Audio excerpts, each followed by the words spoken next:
Welcome to the Always Better Than Yesterday podcast. I'm your host, Ryan Hartley.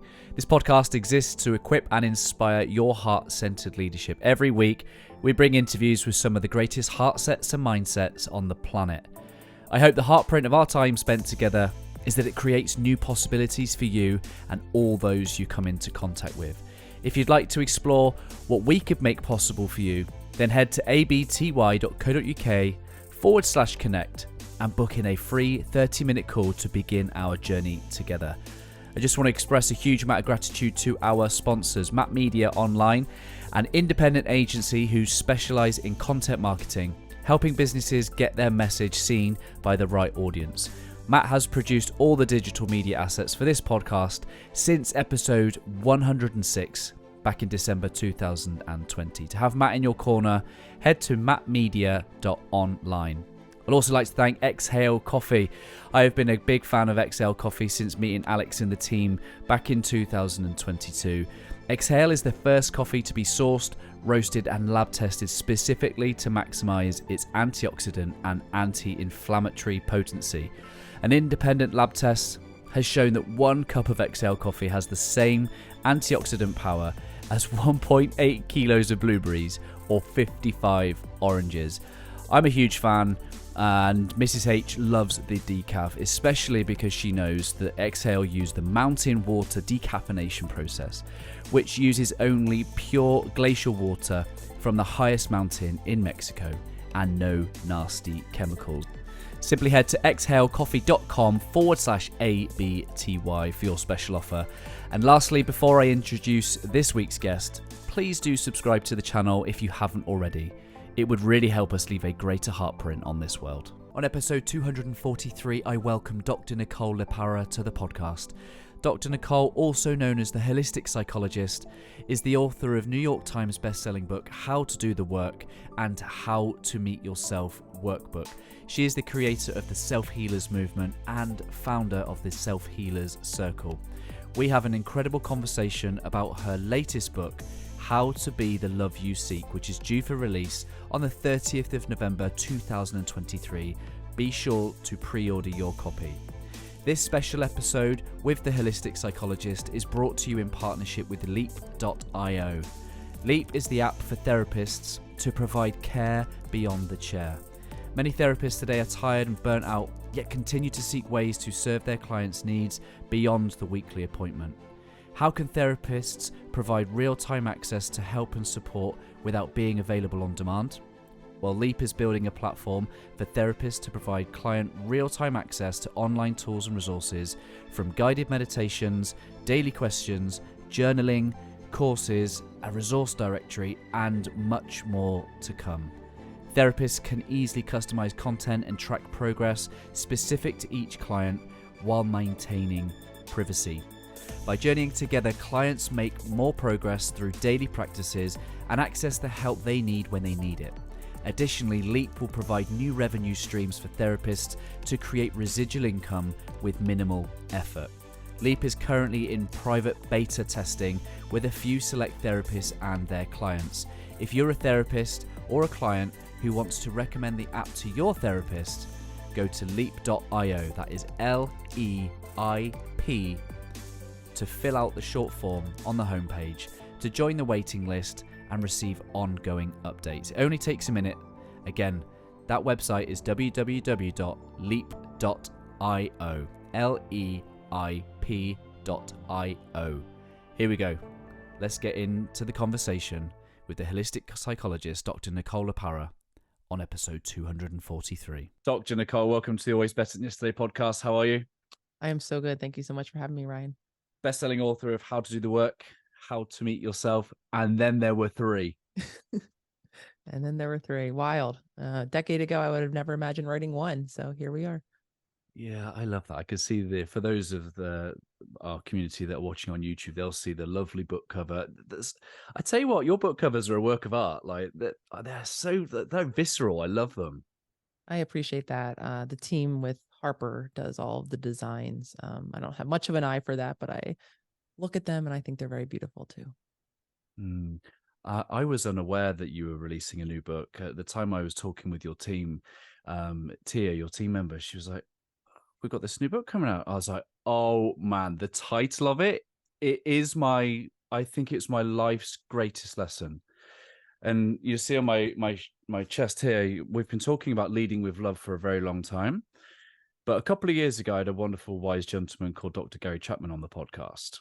And it was in preparing for his interview that I read the very last page of his book, which says that for all the love we don't receive as children, we become adults that seek that in the world. And that was like a one-liner for me, that the penny drops. I spent so much of my teenage and young adult life leading for love rather than from love. So to hear you now putting a book out about how to be the love you seek, man, if only I'd have read this 20 years ago, I'd have saved I myself a lot of suffering. Oh, same. I mean, I'm speaking to multiple past versions of myself, and just to speak with Dr. Chapman's work, I mean, it was so groundbreaking when he really introduced us to beyond the fact of many of us are right seeking love instead of being or, Mm, embodying love ourselves. He really taught us through the love languages the difference in perspective and experience. And for a lot of us in relationship, I like to kind of describe us, not to offend anyone, but as horses with blinders on it. We lead mm, from our own experiences. We assume other people share the same perspective, share the same emotions, mm, kind of are driven in the same ways. And so, really eye-opening to be able to introduce ourselves to the reality of how to interact and navigate life with a different other person. And of course, then diving into all of the different dynamic ways, childhood ways that we've learned to relate to others, being very wired as social creatures, yeah. what we were modeled, what we had experienced or not experienced in our childhood really then drives us into, to speak to your beautiful point, these cycles where many of us are looking for feelings outside of ourselves or things to shift or change so that we can ultimately feel differently. And I absolutely have lived that journey myself. Hey friends, before we dive back into the interview, I just wanted to take a quick moment and ask for your help.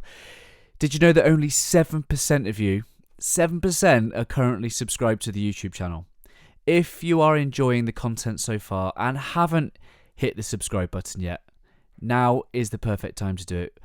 By subscribing, you'll stay up to date with all our latest videos and you'll become part of our fantastic community. Plus, it's entirely free and it takes just a second. Just click that red subscribe button below this video. Not only will you never miss out on our future content, but you'll also be showing your support for this channel and helping us grow. It's your way of saying, hey, I love what you're doing and I want to see more. Don't forget to ring that notification bell so you'll be the first to know when we upload a new video. So if you're one of the 93% who hasn't subscribed yet, join the 7% who already have. And let's make this community even more awesome together. Thank you for being here. Let's get back to that interview. Without being too conspiratorially about it, I think a lot of our society and our culture is built to seek stuff outside of ourselves. We've outsourced our health to the medical doctor. We've outsourced our happiness to a meal once we go to the Golden Arches. We've outsourced beauty to a salon and a product. And I think it's just, I think it's hidden in plain sight. And I love the work of Sadhguru, who says that America will never be the happiest country on the planet because they're in the pursuit of happiness, and the pursuit of anything must first reveal its absence. Yeah. And that's what we've got. We've got a generation of seekers, and the and the supposition of seekers first means that it's not present. I guess without being a spoiler alert and a punchline to the final line of your book, maybe take us along the journey of the book and the heart behind this being the time of sharing it. I think really, Ryan, your wisdom and kind of what you're assessing is kind of this outsourcing, very habitual pattern that many of us have fallen into that is absolutely reflected in, I think, the construction of our societies in many senses of the word. And, again, this really does map on to the concepts throughout how to be the love you seek, which is Mhm. in absence of having that safe and secure, right, home base of childhood, that grounded present parent, not only physically present as I had, but emotionally present and emotionally attuned. And when we don't have that inside, that internal home, right? Or that connection to our heart, as I make a case, bringing in a lot of the science of the power of our heart and heart coherence, and how not Mm-hmm. only individually life changing that can be, but Yeah. relationally life changing that can be. And I make even a case for world changing, Yeah. that can be. But back to this idea, when we don't have that home, I think it absolutely, and Yeah. very few of us have had that, based on the generations that have come before us who didn't have access to much of this information, Mm, who was actually, mm, in many instances, told alternate information in terms of human needs, where emotions for decades of time weren't even a point of discussion, let alone not having access to information, of course, not having access to tools and resources and supportive communities. Really, the list goes on. So, saying that to say, very few of us have had that safe and secure home base. So we do enter into, especially in our relationships, this kind of outward seeking, outsourcing, again, looking to fill, which I mm, believe, and I've again lived the experience myself of having that hole, that happens internally. And I speak, even introing the book, of being the person who, being a serial monogamist or always in a relationship from the time mhm, I had my first one, age 16, and spending almost a decade in New York City, where I had a very active social life, and having all of these people and relationships around me, right, that mm. I was operating in, but really feeling again that whole. To me, that really felt like I was living the embodiment of that cliche, alone in a crowded room. Yeah. And, I think you will have helped millions along this path of doing the work. And I think something quite paradoxical happens when people start to do their own work is that as humans, we start to project that expectation on other people. And I think you allude to this with the work of Gary Chapman. It's one thing to know your love language, it's another thing to start expecting others to cater to it. Yeah. Absolutely. And I think, a lot of times we do project, even in outwardly controlling ways, where we make demands. Mm, Seeing a buzzword that I think, on one hand is very important to be a point of conversation, that which is boundaries, yeah. coming from a family that very much lacked boundaries in any sense of the way we more or less operated as a unit. When Mm, one person was stressed, like dominoes, everyone else became mhm, stressed. We shared mhm, ideas, belief systems, even ways of being, in a large sense of the word. So, boundaries, I've seen, is really very much talked about, though I think sometimes we confuse boundaries for control, right? For mhm, ultimatums, for demands, for all of these, again, very objective ways that we try to enforce people to change, to even continue mhm, a mhm. relationship with us. And of course, some of us do it much more covertly, Yeah. where we, kind of underhandedly urge or manipulate, or again, we're seeking one particular way of being. And one of the biggest unlearnings, that I've had on my own journey, Yeah. that is kind of contained in the pages of How to Do the Work, which is that, yes, again, displays of support, of love, just to continue with this Mm, conversation about love yeah. languages, are some aspect, or one aspect of a relationship. Yeah. Though ultimately, I think the biggest unlearning for me is really understanding how to be in relation with myself, as a physical being, how to be connected. Again, I think this very much is speaking your language in terms of connected to your heart space, so that I can be safe and grounded and open to exploring the differences between me and those around me, to entering into those points of negotiation, where moments where we're in conflict, we Mm, disagree, we're not yeah. feeling the same way, we have maybe even combating needs, Yeah. and still learning again how to be a grounded presence. Because what I've learned and continue to embody in daily action is that, again, while gestures are part of loving or being in a connected relationship, in my opinion, to be kind of in the state of love is really to be in that state of connection, where we Mm, support someone else in their individual self expression, even in the moments where it's hard, even in the moments where we mm, don't agree, and where we do really enter in what is that true collaborative give and take of support. mm. I had a conversation with a wonderful human being called Neil Donald Walsh a couple of weeks ago. He's the author of a book called Conversations with God, and some of the ways that he articulates love, for me, is that state of needing nothing, and it's it's so interesting, isn't it? How that source, universal spirit of pure unconditional love is so hard to be obtained in this human time, space, body bound, um, existence that we're living. And I guess, you know, how do you resonate with the phrase around coming to a relationship needing nothing?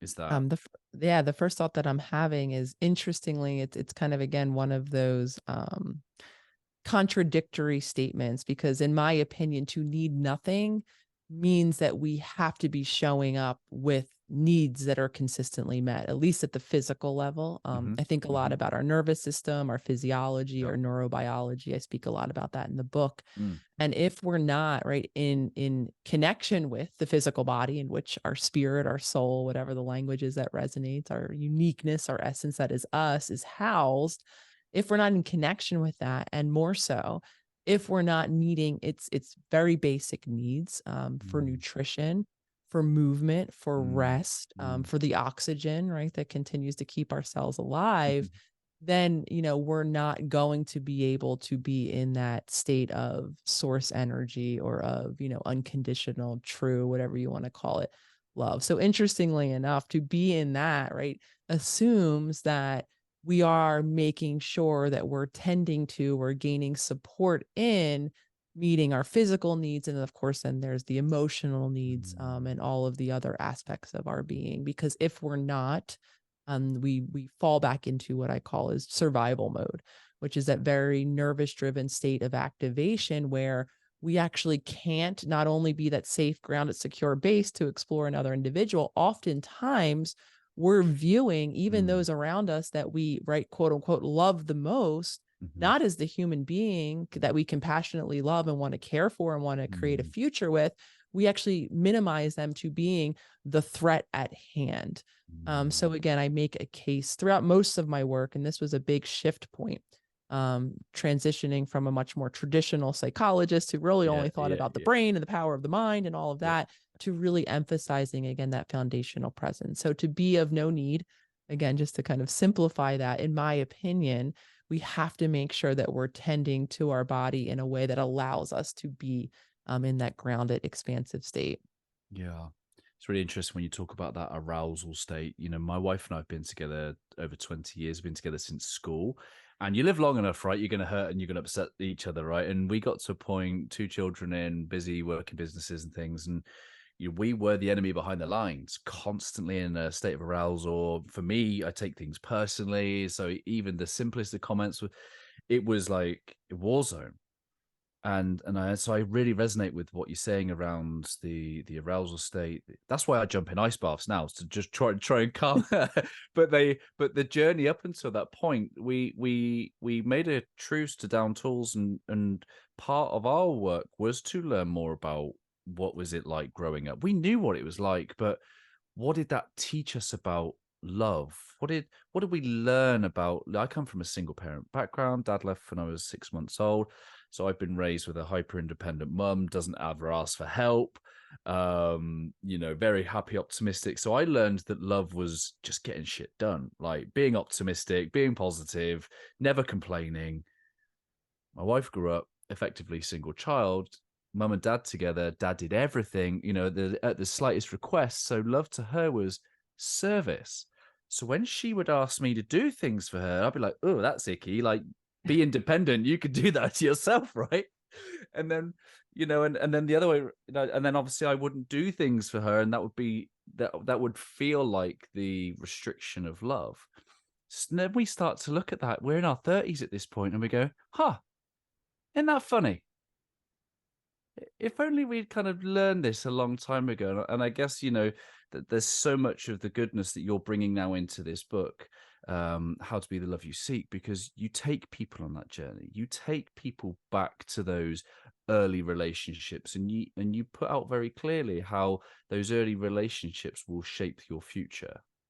Absolutely. And I just, again, want to extend, the two aspects of this journey. And you'll always hear me break down, I want to change my dynamic in a relationship. I want to hmm repair it, or whatever it might be. Anytime we want to change, there are two very simple steps that go into creating change. And the first is becoming conscious, having that insight, that awareness, like you're beautifully talking about between you and your wife, right? Knowing what happened Yeah. back then, even knowing for our loved ones, having a Mhm. sense of what Mhm. their earliest environments and early relationships might have looked like, part of the journey. For a lot of us, right, that can relieve the shame, right? Many of us feel very alone in our struggles. It can gain Mm. understanding and insight, and therefore that felt connection, knowing, right, our partners, our loved ones, and knowing their past, and Mhm. maybe even being able to hover over these very contentious, Yeah. conflictual moments and understanding why, you're going, oh, and she's going, I need this, right? So awareness, part of the journey. Second step, however, and this is where I think a lot of us get stuck, we can't build that bridge from insight into action, is the daily new embodied choices, right? If we Yeah. want to begin to create change in this dynamic, whatever it might be. And again, just to continue to emphasize that for a lot of us, that means rewiring our mind and body, all of these pre-programmed. I have a concept I call the neurobiological selves, Mhm. all of these scenarios and, worn identities, narratives we've created of who we are, right? I'm the caretaker. I'm the person who receives care in my relationship. I'm the overachiever or whatever it might be. Mhm. Again, but they're grounded as well in actual behavioral patterns, oftentimes around different states of nervous system activation or different cycled emotions, or what I call emotional addiction. So again, insight, 100% part of the journey, gaining understanding, gaining that felt connection or knowingness, I should say, and then dropping into our body where we can actually attune and gain that felt then connection to another person. Yeah, I think one of the things that really kind of resonates with me about this book is it's not an intellectual toolkit. This is like an embodiment practice. It's the third word in the book title is be. This is all about becoming. And I think what it does is it invites us into an experience. And I think it's in the experience that transformation becomes possible. I think many of us have lived a life where dysregulation is that's just life, right? So many people have lived lives of stress, whether that be arousal, threat perception, too many emails, just simply being rushed and hurried.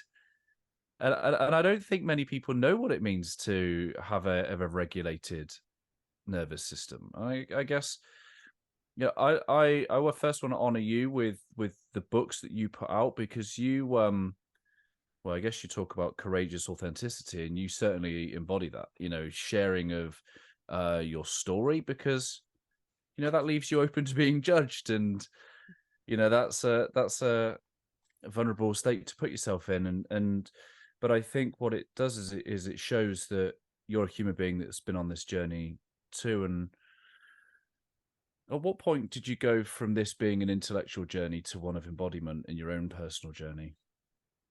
I appreciate that acknowledgement, Ryan, and want to offer that whether it was all of this beginning on the Instagram account, someone of like Mm, 5 years ago, now that I've mm, translated into the opportunity to write three different books, so much of my daily practice of putting myself and my journey out there is actually an embodiment practice for me behind the scenes because mhm, something I discovered in my habits and patterns to fit in with my family that was a lot of high stressed moments, particularly around a lot of chronic illness or chronic health issues, chronic pain issues. So, right, this idea that to be seen in my successes, which I got very comfortable of connecting with my mom in particular around, being gifted academically and athletically, was my comfortable point of connection with my family. At the same time, pushing down any possible moments of stress, not sharing, filtering out the truth of what was happening and going on in my life as I was developing, the things I was struggling with, and of course, myself in my relationships as they came to be part of my story. So I essentially was suppressing so much that I came to the realization as I was entering my 30s and right, checked the final box of this achievement that I thought was going to mm, create this fulfilling world around me, having this practice, being in this relationship, living now close home to my family, having access to them and them having access to me. And I never felt so empty. And I came to the mm, realization that the reason why um, was again because I wasn't actually bringing my full self. That alone in a crowded room cliche that I brought up earlier was largely, while I pointed my finger at all of these partners who just weren't connecting with me enough, they were the Mm, problem, mm, until I actually realized I wasn't connected with me. I yeah. wasn't sharing my true thoughts, feelings, and perspectives. By that point, if I'm being honest, I didn't even know what they were, because again, I was so disconnected. My nervous system state to protect me, I call it my spaceship, the state of Mm, disassociation or disconnection, that I mhm, got very good at living in, though all of the while I was overstepping my boundaries, my limits, my body and its physical needs. So the whole journey, for me, has been one big embodiment practice, as I became aware of these holistic tools and all of this new science that I was never taught in my own schooling. I began to realize how important it was. If I was desiring authentic mm, relationships, I needed to somewhere, somehow start showing up authentically. And I saw the whole space of social media as being a great practice ground for me to be me. So from that, translating it into books, now of course exploring myself and all of my conditioning in a relationship mm, has really been one embodiment practice after another. Because mm, even going back to this idea of calm and peace, one of the biggest thing I learned in this very high stress household, with mhm. crisis after crisis in childhood, was, while I always like to profess I'm a hippie at heart, all I want is peace, love, man, in reality, I couldn't, my body, that is, could not feel safe. It's no surprise I was living in New York, running a mile a minute, keeping all of my, free time scheduled, because in reality, I even learned of the concept of mindfulness in my early 20s. Oh, this practice where you become still and you become present to all that is. And I ran so quickly away. Yeah. Logically, I knew it was helpful. I even wanted to do a dissertation on it, but in embodied practice, I Mm, could not sit comfortably in stillness. So even mm, going back to this idea of exploring my inner world, what I'm really thinking, what I'm really feeling, I was just too overwhelmed. My nervous system was too overwhelmed to do that, which is again why the entire journey for me to this day continues to be an embodiment of being present, to what is, all of the discomfort that I've learned so well, like many of us, how to remove my attention from, ignore it, avoid it, press it down, and to be in action, an embodiment of not only my true self, but my heart centered nature. mm. Yeah, I love that. And in the book, you talk about, before you get to a place where your heart can open, you first have to create that feeling of safety at the level of the body. Do you have a That's toolkit? so foundation. Do you have a toolkit for some of the things? I mean, one of the things I always talk about here on the podcast is it's not like, hey, there's one set of things. Do this, get up at 5 a.m., do these things. I prefer to look at it as like a buffet. There's a buffet selection of, just gonna have croissants this morning. You know what I mean? It's like, do you have a toolkit available to you to create that safety first and foremost? 100%. And I can talk about two different sets of toolkits. There are the daily actions that are Mm, in care of my nervous system. And I suggest all of us having daily actions in care of all of our nervous systems. And they are, again, tending to those basic physical needs. First and mm, foremost, becoming conscious to the fact that I am in a physical body that needs nutrients to different, levels of whatever it is that, I need to eat, or mm, stop eating, that needs movement, that needs mhm, rest, again, that needs to be calmly and deeply getting oxygen in. And very few of us, again, are meeting our physical needs in those ways on a consistent basis. So for me, it's still that daily commitment, to throughout my day, make sure that I'm becoming conscious and present. I'm checking in with my body to see when it's hungry, to mm, see what it wants to eat. Just as much as I'm stretching and moving my muscles, I'm also building in moments of rest. I'm focusing on restorative sleep, getting at least 8 hours a night. And I'm also mm, paying attention to my breathing, because I mm, discovered I'm someone who holds my breath, has really constricted breathing patterns, again, really related to that nervous system state of disconnection, that dissociation, or that shutdown that I was describing earlier. Then, of course, and I think this is where many of us want to rely on, right? Because building new consistent habits is difficult. We all have habits in those areas. We're all tending to our body in some way throughout the day. mm, But really creating that foundational nervous system wellness is that mm, daily commitment to making those small, consistent steps.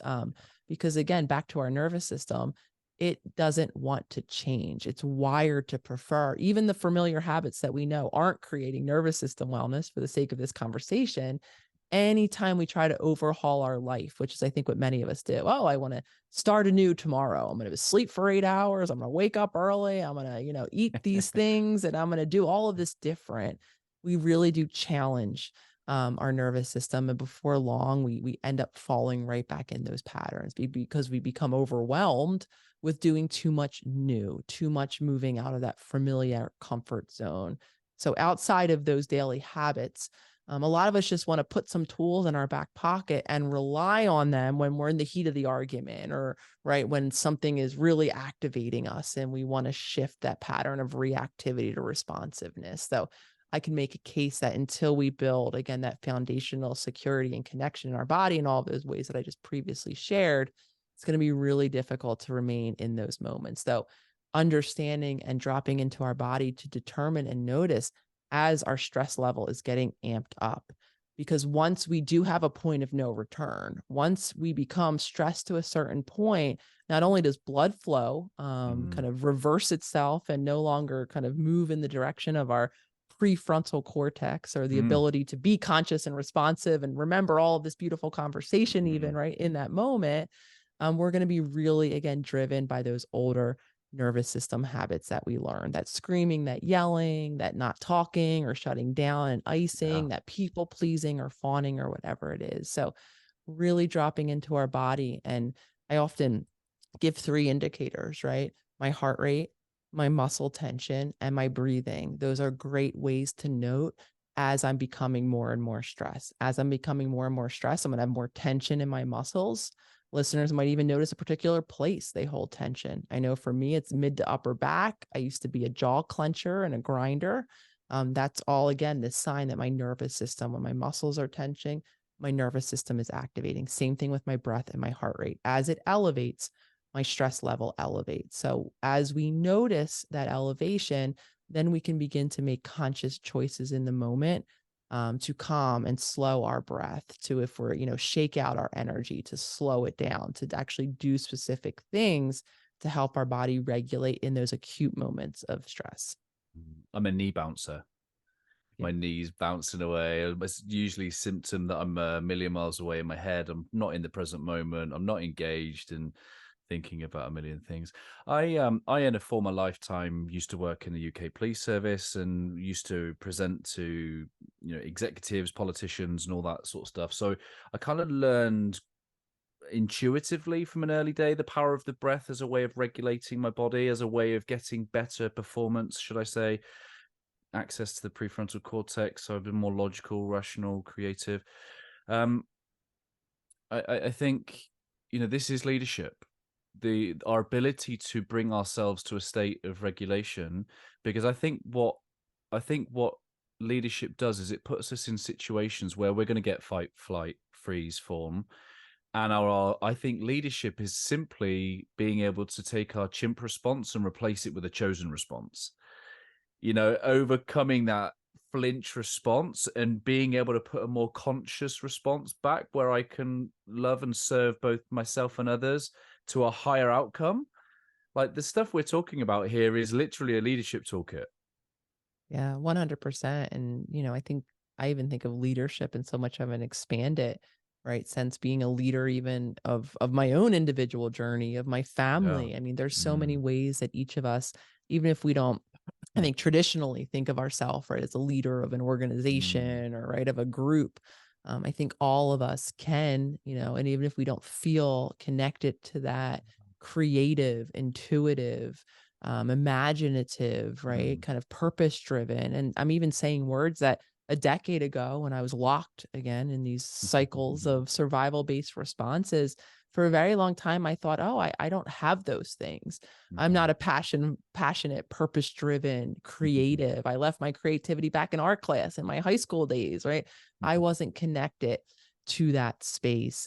So even if listeners aren't feeling those ways right now, typically that is a remnant of your body doesn't feel safe enough to begin to think about creativity and purpose and passion when you are literally, or at least physiologically, focused on surviving this moment. So when I think of leadership, I think again of all of these ways we can embody that very beautiful, expansive space, regardless Yeah. of right who is around us watching us. But that's another reality too. There's always someone around us that we will impact as we begin to show up in these much more collaborative, harmonious ways. I don't know if you're familiar with the work of Gene Keys by Richard Rudd, but he was on the show a couple of weeks ago, and one of the things he just said is that the highest expression of our genius is when we play, and play's the last thing many people want to do if they feel too stressed, too busy. It goes out the window, and yet there's such a secret to be unlocked there, isn't it? When we get in that heart set of play. When you talk about heart space, I love the fact that you're really transparent with the, I wouldn't say the word was struggle, but you're challenging getting to your heart space. What was it about the Balinese jungle that really helped you with that?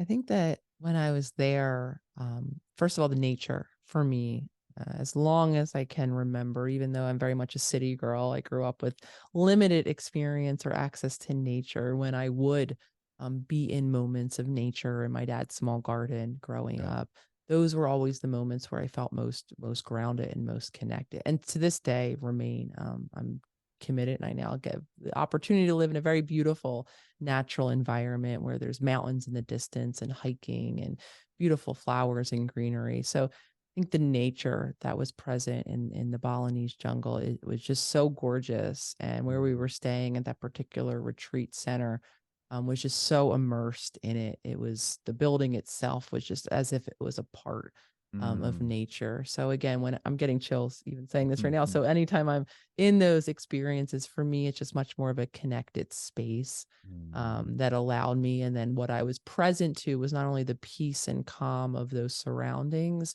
I was actually gifted with, they had a really extensive reading room, and I'm mm, very much a learner. I love to learn new concepts. And I would have never imagined that I was going to pick up a book that was going to be mm, so impactful on my journey. And it was one of the early works of Greg Braden, mhm, who does a lot of work in spirituality. And again, not something I would have resonated with at that time. I mhm, was not connected to any spiritual tradition.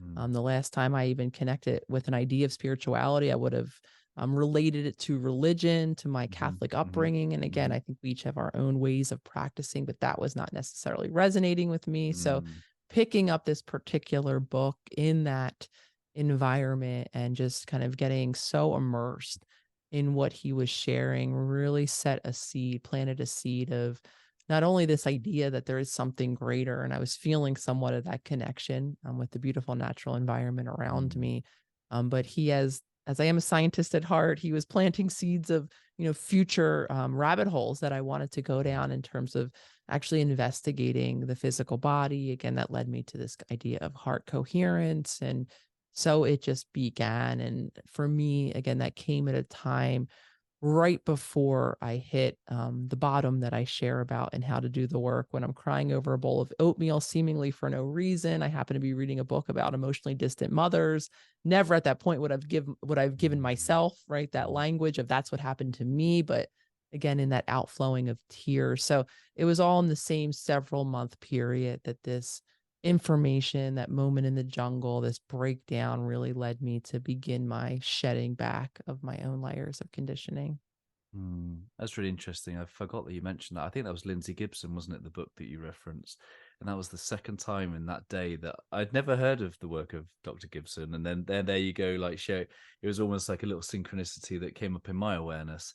Um, but I find this fascinating. So we were very fortunate enough to be joined by Dr. Deborah Rosman a couple of years ago, who's of the Heart Math Institute, and you've obviously there talked about heart coherence. What did that research kind of do for you? How did you take that and riff on it and combine that with your holistic approach and all the things that you've learned in your field? How do you take that forward and build on it? Again, it just emphasized the shift of focus where I gave not all of the spotlight to the very powerful brain, again, in the field. As long as I can remember, actually, I was always fascinated by what I Mm, imagined to be this power of the brain. And then I dove into psychology. Again, the gold standard here in the States is CBT, this idea that you change the way you're thinking. You can yeah. not only impact how you're feeling, what you're doing, how you're experiencing the world around you. And absolutely, I think that mindset and belief is all part of the journey. But even in the concept of belief, again, what I learned is beliefs are embedded in the body, in our Mm, physiology. So shifting focus down to the body and then really expanding my awareness of not just the body and the nervous system in general, mm, but specifically the heart.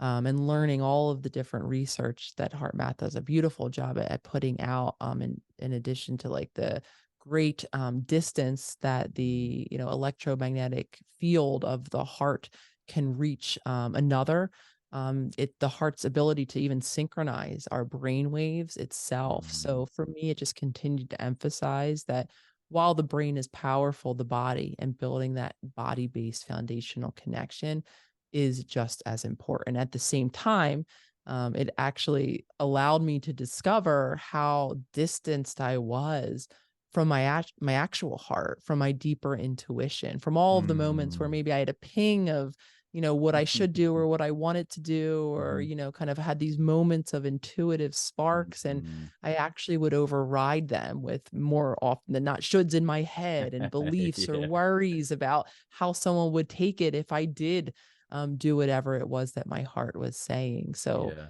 I was learning its power and at the same time learning how disconnected that I was, and really staying committed then to rebuilding my yeah. own connection back to my center, back to my heart. Again, which is a journey I am still on to this day. Well, I think Alan Watts once said that, we don't fall in love, we fall from love. And I think that's a wonderful. I love the work of Dr. David Hawkins, which is the map of consciousness, which he says that when you let go of all the lower vibrational energies of fear, guilt, shame, anger, desire, pride, we're left with love, peace, joy. This is what's left. And I think Alan Watts's quote is really kind of symbolic of that, is that we fall from love. So when we make space for all this, we realize that all that's there is love is always present, peace is always present. There is no undermining it, it's always present.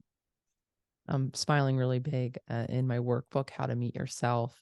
I did my version of a feelings wheel, all of the different core, mainly emotions, I should say. It's more, should be Mm, called an emotions wheel than a feelings wheel. yeah. Again, these physiological markers or sensations that happen in our body that carry important information Mm, in terms of how we're experiencing our surroundings. And right at the center of that, I too put love mm, as in our core. Again, I believe it is part of our essence. mm, Though I want to go back to shame, because just tying again all these concepts together, I had no idea. I wasn't someone that would have verbally acknowledged I'm shameful of, or I'm feeling yeah. ashamed Hmm. in moments. So what I came to realize, what I was sharing about earlier, all of these conditioned ways, things I suppressed about my true nature, was actually kind of based in my internal shame.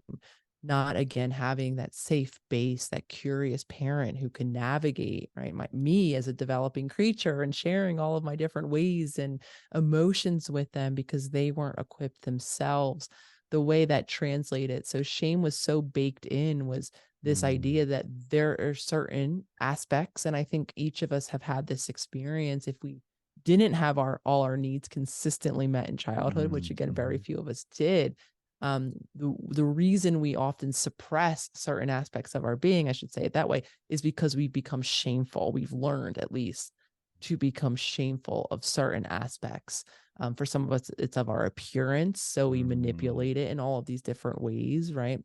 It might be of our perspective, so we don't share our own perspectives or past experiences, mm, or it could be our emotions or our just general way we are in the world. So for me, really uncovering that shame and continues to be a driving, even in moments where I need love and mm, support and mm, companionship, there's still such a vulnerability or a shame, we could say, of even identifying and sharing and making visible the fact that I'm in need of, again, because I learned not how to do that in childhood. So there's so much of a, a discomfort that still lives, that's very shame driven.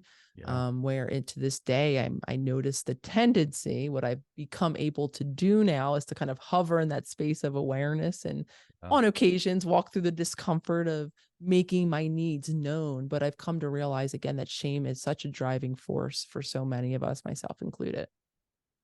Which I think reveals the importance of the word compassion. I love the meaning behind words, and I think "com" means to be with, and passion in the old days used to mean suffering. So, like, compassion is, can I be with myself in my suffering?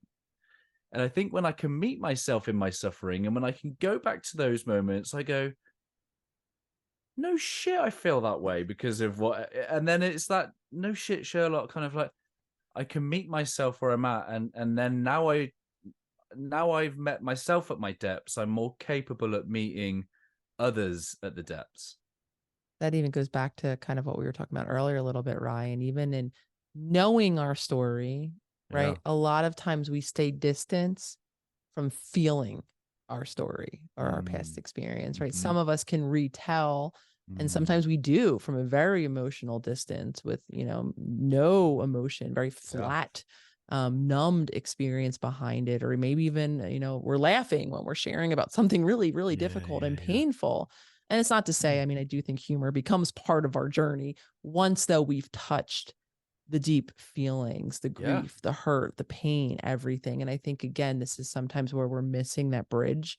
Many of us tell our own stories without feeling the embodied experience of Yeah. all that was and all that wasn't. And same goes. We hear our partner stories. And, again, this is beautifully how we extend compassion to Yeah. another, right? To want to relieve someone's suffering means that Yeah. we have to be resonating or attuned or empathetic to it. Simply, we have to feel their lived experience to understand the presence of the emotion, whatever it might be, to then have that instinctual desire, which I do think lives in the hearts of each of us, is to be Yeah. Yeah. compassionate Yeah. or Yeah. to relieve the suffering of not only our loved ones, I believe the humanity around Yeah. us. You're right. There's something about the humor is absolutely present within where I'm at now. I was having a coaching session with someone earlier, and very much in the middle of something where laughing at the situation would probably make it worse. You start laughing at your wife during a certain situation Yeah. because of the irony of it. They're not ready for it at that point. But there's a point where you start to look back in a holistic perspective, and you can't help but laugh at the irony, the paradoxes, and um, I think, and here's the thing where I'd love to go with this is that so many people have learned to put their best foot forward and become loved because of the best foot, and have learned to hide the stuff that they've been told is unlovable. It's almost like we are only, I guess we see this with social media, I guess. We only feel like we're loved for the best versions of us.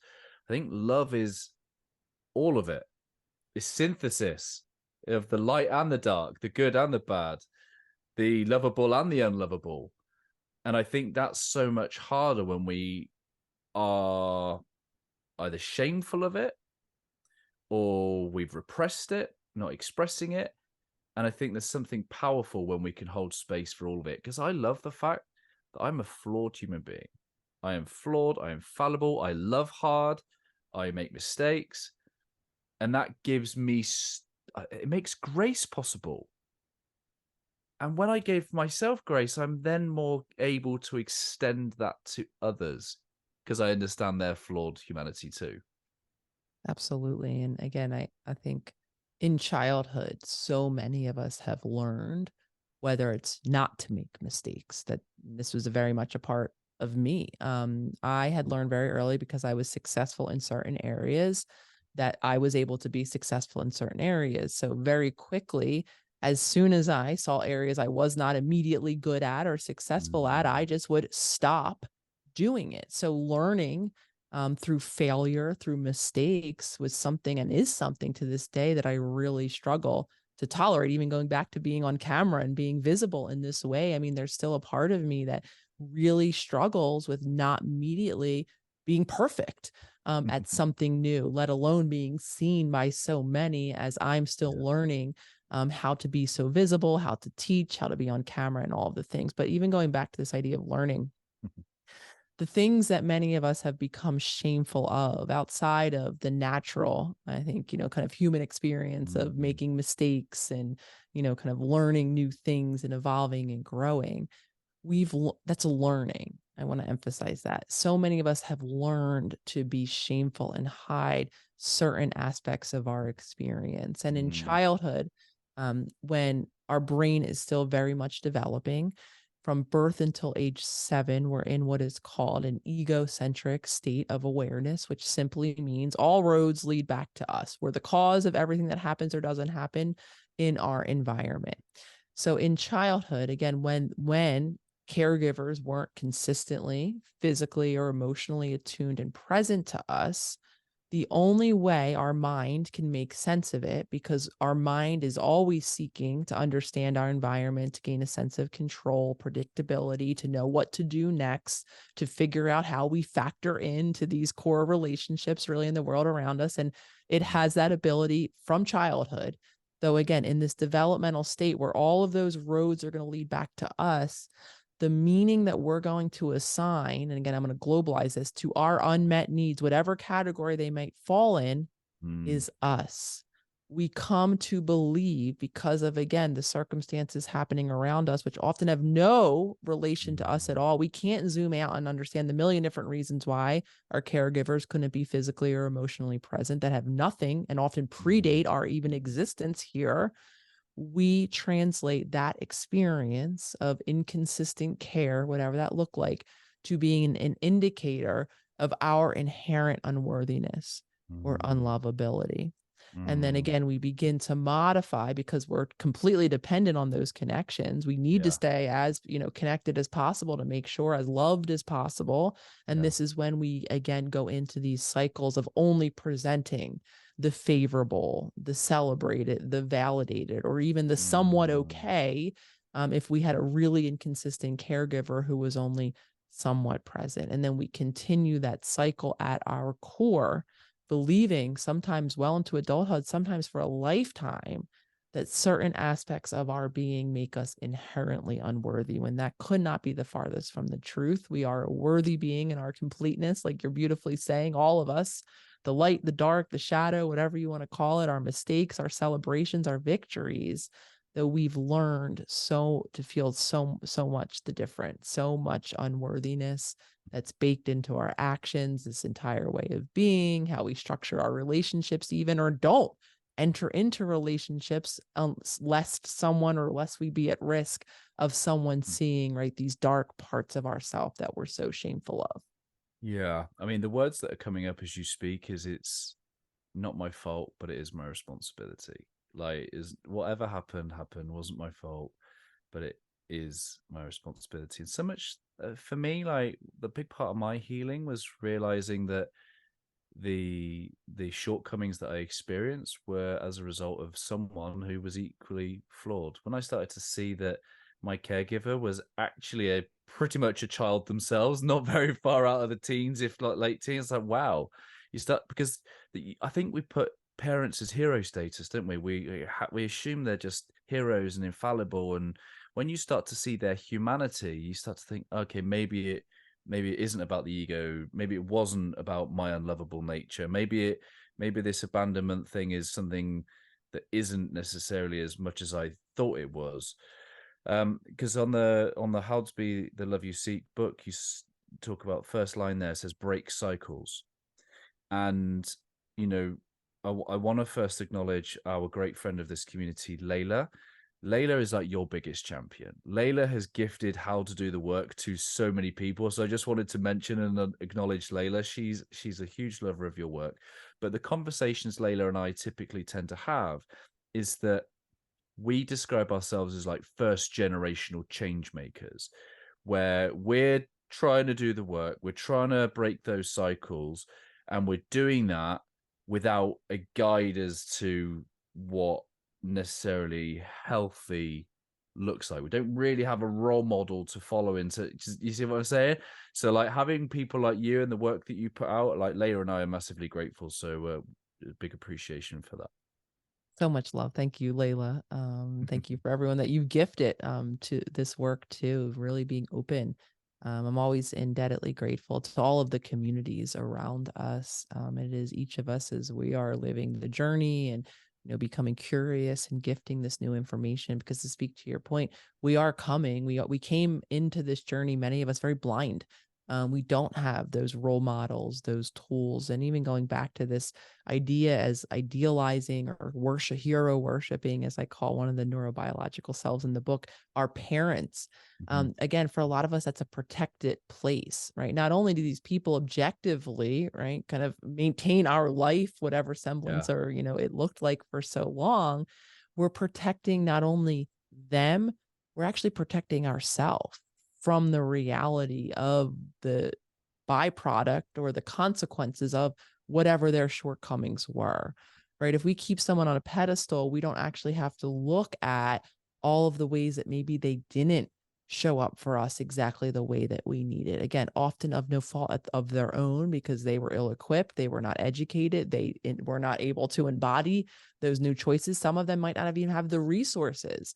They were locked in survival mode because they were financially, literally just trying to make ends meet. So when we, though, remove the focus from everything that they did give and really look at the ways that maybe they didn't show up the way we need it, now we're opening ourselves up emotionally to grief, to anger, and to a million different very complicated feelings that many of us have to create space for while we're still in relationship, right, with these core caregivers that do mean a lot to us and that we do want to navigate a future relationship with. So it becomes really complicated as we become cycle breakers. Not only is the journey of healing, complicated and difficult, and I'm still looking for that end point. It continues on, it seems. I think that is the reality of our evolving nature.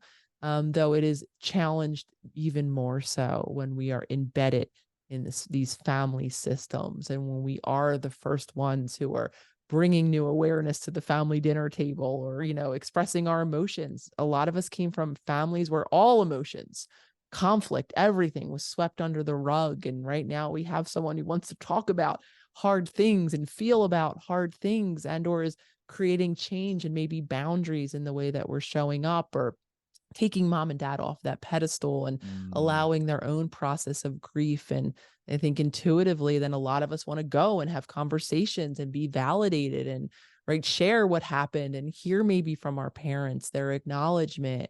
And again, it becomes really challenging because not only do we have to make space for the embodied practice of being with our very complicated feelings, Mm. often we're met with the stuck nature of our systems. We're not met with celebratory, kind of experiences of, gratitude for all this new awareness. And we're often not met with parents who are able to hear these difficult realities. And sometimes when we do try to put up boundaries or create change, we might be, again, activating their own wounding, their own abandonment. And then we're met with reactivity and it Wow. gets even more complicated. Again, just makes space for the irony and the humor, doesn't it? I had a great conversation with a lady called Maureen Murdoch. She wrote a book called The Heroine's Journey, which was her take on Joseph Campbell's famous the Hero's Journey. But she as a feminist, she wasn't quite satisfied that the feminine was represented, the heroine. And one thing she said is, as we go through these cycles of growth, it's important that we integrate. And I think what you've just said there puts nicely into that context is that we're always learning, we're always growing. And I think what we have to make sure then is that we're making space to integrate so that we may embody the new learnings that we've received.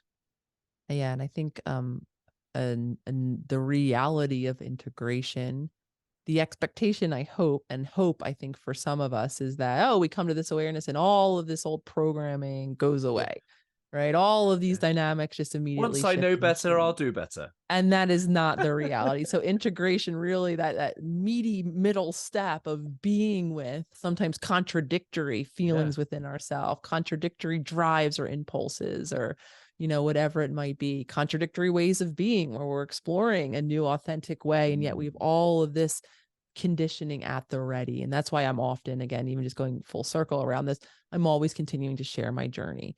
Because again, I think a lot of us have this idea, right, that some of us are just past it. And right, it's just kind of calm, cool, grounded, heart-centered being. And that's not the case at all. I mean, recently, moment by moment, right, there are moments where those pulls, even in myself, are ever present. So really expanding that middle step of integration and honoring the reality that that's where most of us are going to remain. There's going to be combating drives and impulses and thoughts and feelings and all of this stuff.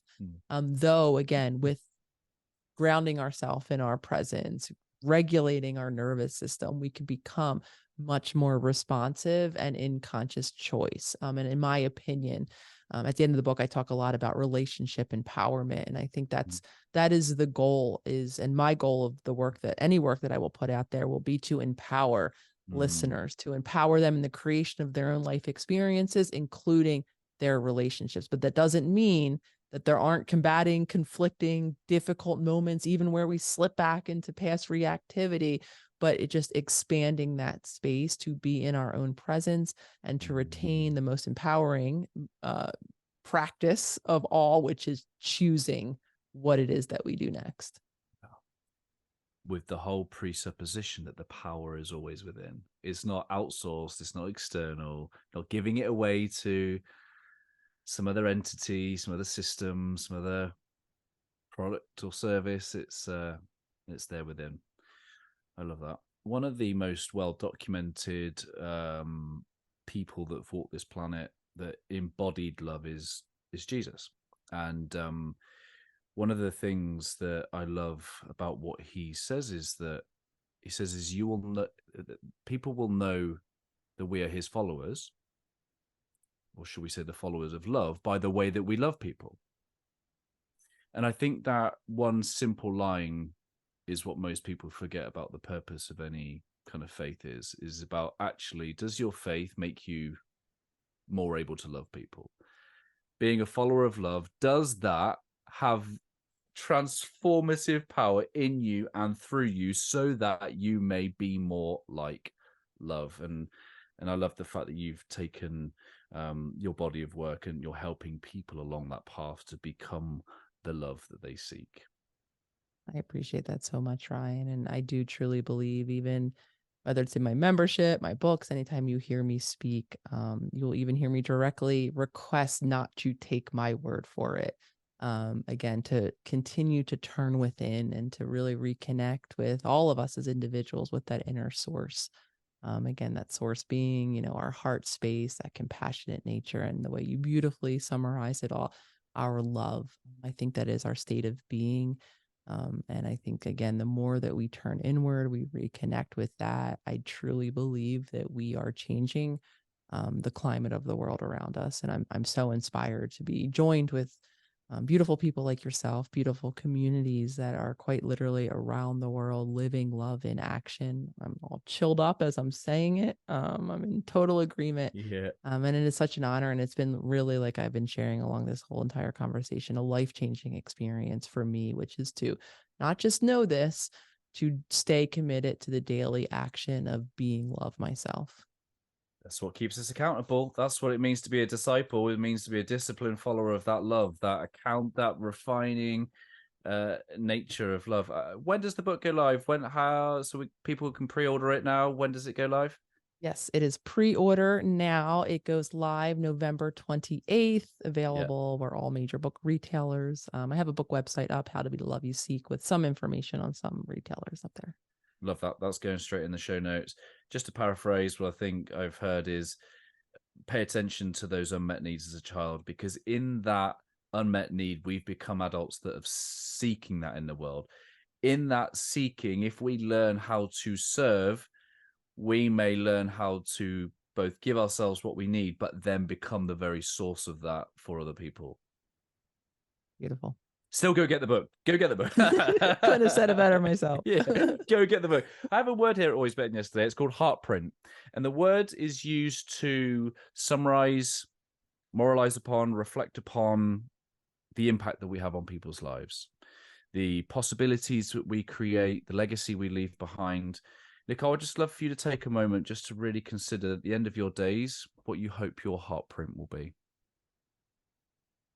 What I hope my heartprint will be is reconnecting people with possibility, whatever that possibility might be. Having come from a very limited way of thinking, way of being, again, based in my childhood conditioning, even the fact that I have the opportunity to be asked what I want a legacy to be, right, was never anything I would have ever imagined possible. So I think a through line through my book, and again, it goes right hand in hand with this idea of choice, is really attuning to the choices or the possibilities that we can make and create as, again, heart-based creators that we can each be and are each inherently in our world.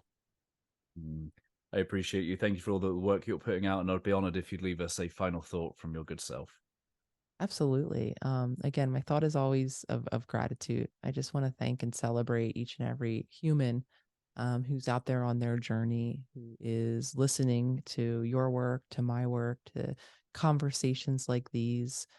Again, I think this is where we begin the journey of utilizing this new information and really creating the possibility in our own life to be so greatly impactful, even beyond many of our wild imaginations, being able to not only change our circumstances, but in my opinion and belief, to be a participant in changing the entire global collective that we're all a part of. Dr. Nicole LePera, what a gift. Thank you so much, my friend. Thank you. Thank you, Brian. Thank you for making it to the end of the interview here on YouTube. I hope that our time spent together has left you a little bit better than before you push play. Before you go anywhere, please leave a comment down below, some of your key reflections, your key takeaways. I love hearing from you and what this conversation has inspired in you. Let me know what you're going to do as a result of this conversation. I will be back next Wednesday where I will share another inspiring guest. To make sure that you don't miss that, please do subscribe, hit the bell, and you will be notified as soon as it goes live. If you're curious to know how I, through Always Better Than Yesterday, can serve you, your team, your organization, please do visit alwaysbetterthanyesterday.com, and it will be my honor and privilege to help you in any way I can. Keep leading, my friends. I've been Ryan Hartley, host of the Always Better Than Yesterday podcast here on YouTube. Always love.